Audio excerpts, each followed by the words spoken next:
नमस्कार। सर्वप्रथम मैं आप सभी के सुझावों एवं प्रतिक्रियाओं के लिए आपका आभार व्यक्त करता हूं, जो आपने मेरे नाटक करीबी गद्दार के भाग 1 एवं 2 में बहुत अच्छी रुचि दिखाई और बहुत अच्छे सुझाव मुझे भेजे। पहले और दूसरे भाग में मैंने इस नाटक के मुख्य पात्र राम और उसके परिवार की दशा का वर्णन करते हुए यह बताया कि किस तरह राम नौकरी पाने की ललक में गलत रास्ता अपनाकर अपने मित्र, जो उसका मित्र निर्मल उसे गलत राह दिखा देता है, उसके बहकावे में आकर राम पैसे की बात करके नौकरी लेने के लिए तत्पर हो जाता है। जब वह अपने मित्र के माध्यम से नौकरी दिलाने वाले ठग से मिलकर वापस आता है, तो वह किस प्रकार अपनी प्रतिक्रिया व्यक्त करता है, आइए इस भाग में देखते हैं। एक बात और जो मुझे आपसे करनी है कि कुछ मित्रों ने सुझाव दिया कि आप अगले कुछ भागों को एक साथ अपने नाटक में शामिल करें, जिससे नाटक को सुनने में और अधिक मज़ा आए। आज मैं नाटक के 2-3 भाग शामिल करने की कोशिश करूँगा। आशा है आपको पसंद आए। अब आगे। पिताजी, पिताजी, मुझे सरकारी नौकरी मिलने वाली है। कहाँ हैं आप?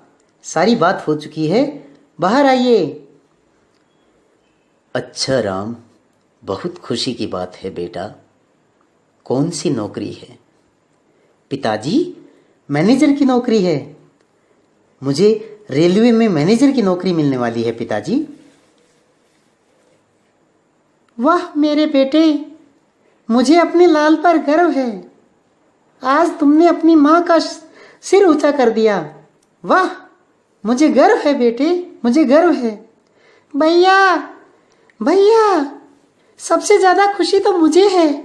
मुझे तो अपने लिए बहुत सारे गहने खरीदने हैं। हाँ हाँ, क्यों नहीं। भाई, मैं भी इंग्लिश मीडियम स्कूल में पढ़कर एक बड़ा अधिकारी बनूंगा। हाँ हाँ हाँ हाँ, क्यों नहीं, लेकिन एक अड़चन है। वह क्या है राम, मुझे बताओ। पिताजी, मुझे कहीं से 2 लाख रुपए का प्रबंध करना है। 2 लाख? हाय राम, यहाँ तो 2 वक्त का खाना भी नहीं मिलता और तुम 2 लाख की बात करते हो। बेटा, हम इतने रुपए कहाँ से लाएंगे? अगर इतने रुपए होते तो आज तुम्हारी बहन की शादी हो गई होती। देखो, घर में बैठे बैठे उसकी उम्र भी 30 वर्ष हो गई है। कब से उसके हाथ पीले कर दिए होते हमने। बेटा, आज तुमने ये कैसी बात सुनाई है? राम की माँ, संभालो अपने आप को। पहले राम की पूरी बात तो सुनो। हाँ पिताजी, यही तो मैं कह रहा हूँ। मेरी बात ध्यान से सुनिए। मुझे मैनेजर की नौकरी मिलने वाली है और जिसकी मासिक आय लगभग 40,000 रुपये होगी। 5 महीने की ये तो बात है। फिर हम अपने खेत को भी साहूकार से छुड़वा लेंगे। नहीं नहीं, खेत नहीं। ये तुम क्या कह रहे हो राम? खेत को छुड़वा लेंगे, इसका क्या मतलब है? यानी हमें अपने खेत भी बेचने पड़ेंगे? फिर हम खाएंगे क्या? अरे अरे, हम तो भूखे मर जाएंगे। हमारे पास तो आमदनी का भी कोई साधन नहीं। खेत तो हमारे अन्नदाता है, फिर हम खाएंगे क्या? मुझे नहीं चाहिए भैया, भैया मुझे नहीं चाहिए तुम्हारे गहने, और शादी भी नहीं करनी। मैं तो इसी तरह खुश हूँ मेरे भैया, मैं इसी तरह खुश हूँ। राम, ये कैसी बातें कर रहे हो बेटा? पिताजी, मैं बिल्कुल ठीक कह रहा हूँ। आप मेरी बात को गलत मत समझिए। आप थोड़ा सा समझने का प्रयास कीजिए कि यदि मुझे नौकरी मिलेगी तो जल्दी ही मैं सारा ऋण उतार दूंगा। लेकिन बेटा, मैंने तुम्हें अच्छे स्कूल में पढ़ाकर रिश्वत देकर नौकरी के संस्कार तो नहीं दिए। फिर तुम ऐसा क्यों कर रहे हो? क्या नौकरी प्राप्त करने का कोई और रास्ता नहीं है? पिताजी, निर्मल ने बताया कि उसका दोस्त पहले भी कई लोगों को नौकरी लगवा चुका है। मुझे निर्मल पर पूरा भरोसा है। आज अगर मुझे यह नौकरी नहीं मिलेगी तो मैं भी अपने और साथियों की तरह बेरोजगार ही रहूँगा। आप तो जानते हैं ना कि नौकरी पाना आसान नहीं है। मेरे भी कुछ सपने हैं। मैं भी अपने दोस्तों की तरह गाड़ी, बंगला और आराम का जीवन जीना चाहता हूँ।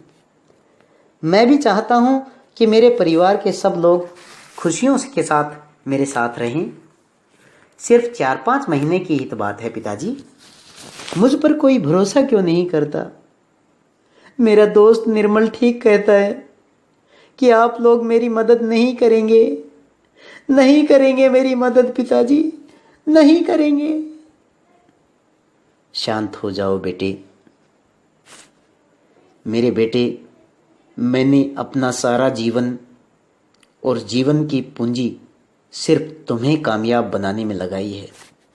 देखो, तुम्हारी पढ़ाई की फीस भरने के लिए तो मैंने तुम्हारी बहन को भी स्कूल नहीं भेजा। वह बेचारी स्कूल ना जाने के कारण आज भी कुंवारी है। ठीक है, पर राम के पिताजी, तुम्हें पता ही है तुम क्या कर रहे हो। तुम्हें राम पर इतना भरोसा नहीं करना चाहिए। तुम जानते हो कि साहूकार का स्वभाव कैसा है। एक बार अगर जमीन गिरवी रख दी तो सारी उम्र वापस नहीं मिलेगी।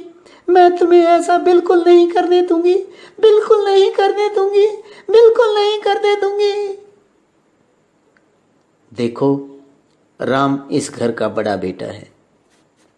मुझे राम पर पूरा भरोसा है। यह फैसला राम ने बहुत सोच समझकर ही लिया होगा।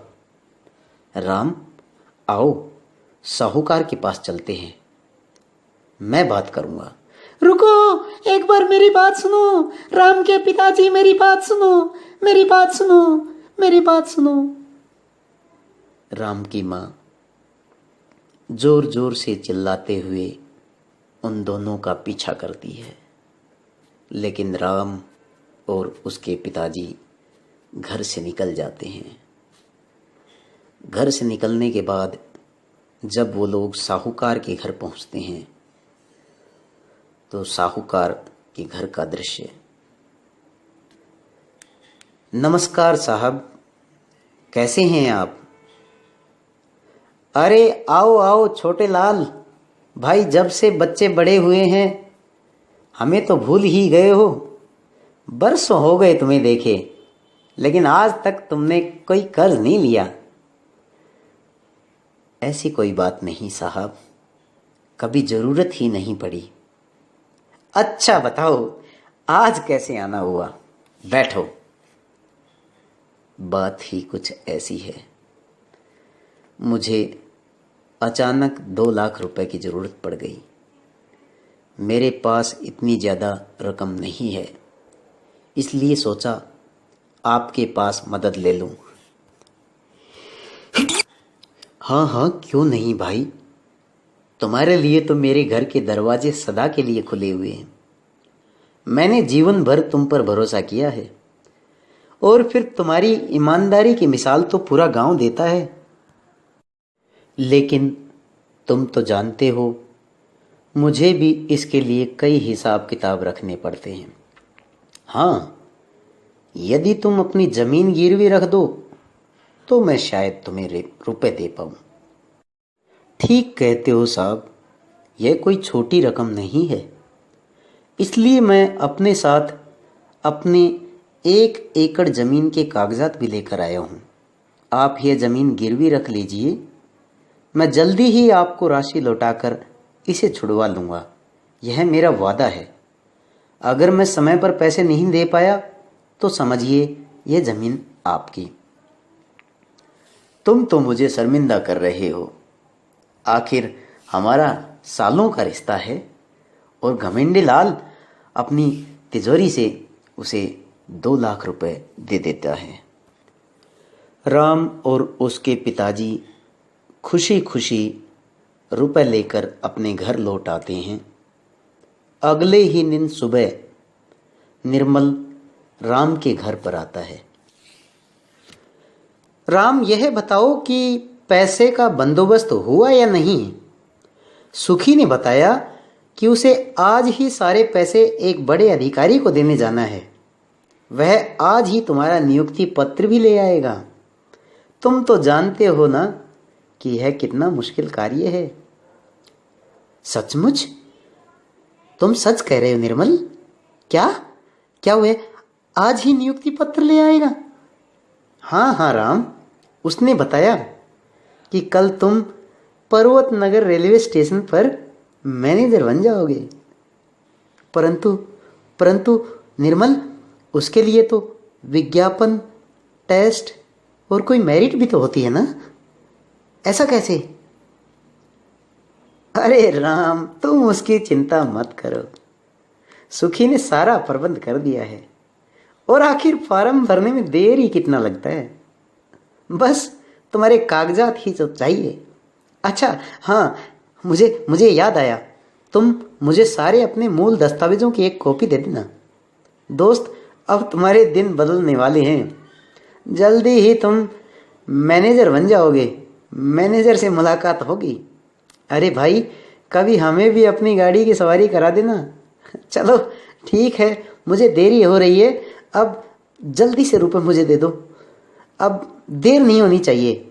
सुखी को कई लोगों से मिलना है। बेटा, कहीं कोई धोखा तो नहीं होगा? यह हमारे सारे जीवन की पूंजी है। राम के पिता ने अपने खेत को भी गिरवी रख दिया है और यह सब पैसा उन्होंने उधार लिया है। देखो, मैं तुम पर अपने बेटे से भी ज्यादा भरोसा करती हूँ। अरे माता जी, आप चिंता क्यों करती हैं? जब आपने मुझे बेटा ही कहा है तो बेटे पर एक बार भरोसा तो करके देखिए। बस करो राम की माँ। अरे अब तो अच्छे दिन आने वाले हैं और तुम बने बनाए काम को बिगाड़ने में लगी हो। हम लोग निर्मल को एक अरसे से जानते हैं। लो बेटा, ये रुपयों का बैग तुम ले लो। इसमें 2 लाख रुपए हैं। अपने दोस्त को दे देना और देखो, इसे संभाल कर ले जाना। चिंता मत करो। अच्छा राम, अब तुम जल्दी से अपने जाने की तैयारी प्रारंभ कर दो। देखो, अच्छी वर्दी पहन के आना। आखिर तुम मैनेजर बनने वाले हो। मैं चलता हूँ, कहीं देर हो गई तो बना बनाया काम बिगड़ जाएगा। ठीक है ठीक है ठीक है दोस्त। निर्मल, मुझे तुम पर पूरा भरोसा है। देखो, रुपयों को संभाल कर ले जाना। यह मेरे पिता के जीवन की पूंजी है। चिंता मत करो, चिंता मत करो। मैं इस बात का पूरा ध्यान रखूंगा।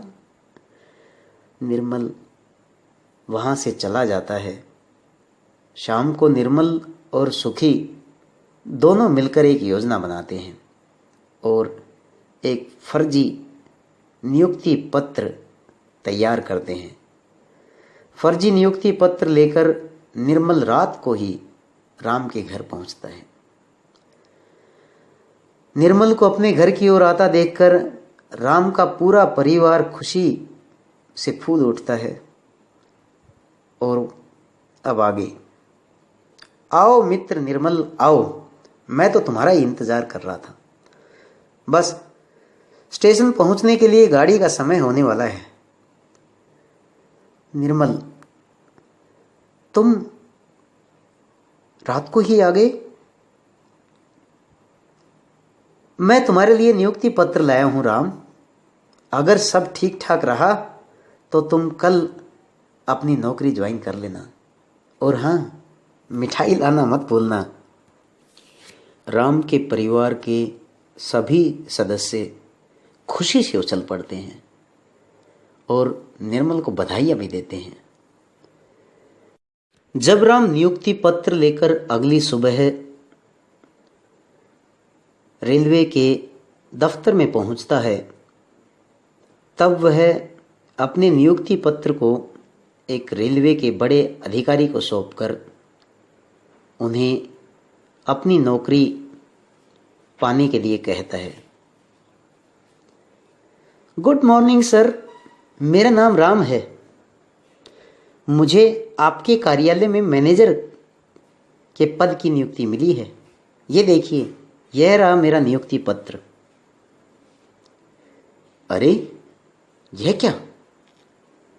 रेलवे मंत्रालय की तरफ से तो इस तरह की कोई भी नौकरी नहीं निकाली गई।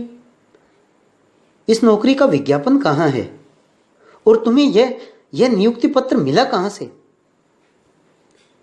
साहब, मेरे दोस्त निर्मल और सुखी ने यह सारा प्रबंध किया है।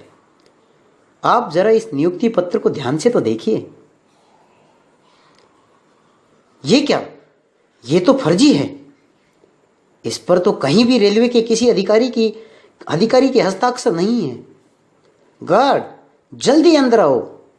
इतनी देर में वहां पर भीड़ एकत्रित हो जाती है और गार्ड द्वारा राम को हिरासत में ले लिया जाता है। यह आप क्या कर रहे हैं साहब? मैं तो एक गरीब परिवार का लड़का हूं। आप जरा इसे ध्यान से देखिए। मेरे दोस्त ने मुझसे 2 लाख रुपए लेकर यह नियुक्ति पत्र मुझे दिया था। उसने कहा था कि उसने रेलवे के बड़े अधिकारियों से इस बारे में बातचीत कर ली है और वह मेरे सारे दस्तावेज भी लेकर गया था। तुम्हें जरूर कोई धोखा हुआ है राम। लगता है तुम्हारे दोस्त ने तुम्हारे साथ छल किया है। रेलवे विभाग की ओर से ऐसी कोई नौकरी नहीं निकाली गई और तुम तो पढ़े लिखे लग रहे हो। पढ़े लिखे होकर उसके झांसे में आ गए। गार्ड, पुलिस को बुलाइए। और इस तरह रेलवे का अधिकारी राम को पुलिस हिरासत में भेज देता है। पुलिस अधिकारी राम से उसके घर का पता पूछकर उसके घर सूचना पहुंचाने के लिए जाता है। क्या यही राम का घर है? जी हाँ, नमस्कार, मैं राम का पिता हूं। आइए। जरूर मेरे बेटे की पुलिस वेरिफिकेशन आई होगी। आइए साहब, आइए आइए। रेलवे में मैनेजर बन गया है। बताइए, क्या पिएंगे आप? श्रीमान जी, आपके बेटे को फर्जी नियुक्ति पत्र के द्वारा नौकरी लेने के कारण पुलिस ने हिरासत में ले लिया है और जल्दी ही उसे ठगने वाले गिरोह को भी पुलिस अपने कब्जे में ले लेगी। नहीं नहीं, ऐसा नहीं हो सकता। हम तो बर्बाद हो गए। राम के पिताजी, यह क्या हुआ? राम हिरासत में है और दूसरी ओर हमारे पास तो कुछ खाने के लिए अब नहीं। 1 एकड़ जमीन थी, वह भी साहूकार के पास गिरवी रख दी। अरे, अब तो वह साहूकार जमीन भी वापस नहीं देगा। इस तरह राम की माता जोर जोर से चिल्लाकर बेहोश हो जाती है। शायद आपसे कोई गलती हुई है साहब। आप एक बार जरा इस सारे मामले को समझने की कोशिश कीजिए। श्रीमान जी, हमने पूरी जांच पड़ताल कर ली है। राम के दोस्तों ने उसे ठगी का शिकार बनाया है, लेकिन गलत कार्य करने के कारण, पढ़े लिखे होकर उनके झांसे में आने के कारण राम को भी पुलिस ने हिरासत में लिया है। हालांकि समय आने पर उसे जमानत पर छोड़ दिया जाएगा, लेकिन आगामी कार्रवाई के लिए आप पुलिस स्टेशन चलिए। चलिए साहब, चलिए। और राम के पिता पुलिस स्टेशन की ओर जाकर अपने पुत्र राम से मिलते हैं। मुझे माफ कर दीजिए पिताजी, मेरे साथ बहुत बड़ा धोखा हुआ है। मैं लालच का शिकार हो गया पिताजी। जल्दी नौकरी पाने की लालच में मैं झांसे में आ गया। मुझे माफ कर दीजिए पिताजी, मुझे माफ कर दीजिए। कोई बात नहीं बेटा, कोई बात नहीं, सब ठीक हो जाएगा। और इस तरह राम के पिता राम को सांत्वना देते हैं। नाटक का अगला भाग शीघ्र ही प्रकाशित किया जाएगा। यदि आपको यह नाटक अच्छा लगे तो इसे लाइक करें, चैनल को सब्सक्राइब करें व अपनी प्रतिक्रिया मुझे अवश्य भेजें। आपका अपना मित्र अरविंद भारद्वाज। जय हिंद, जय भारत, जय